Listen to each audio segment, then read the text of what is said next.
Hello दोस्तों, आज हमें जाना था अपनी थार को लेने के लिए जो मोडिफाई के लिए गई हुई थी।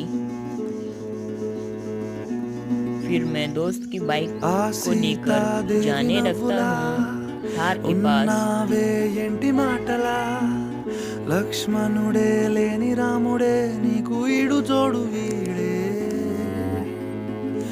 అందాల బుట్ట బొమ్మలా అచ్చంగా కంటి పాపలా వెన్నెల్లో ఆడపిల్లలా నిన్ను తలుచుకుంది ఈడే చెల్లియో చల్లకో ప్రేమనే అన్న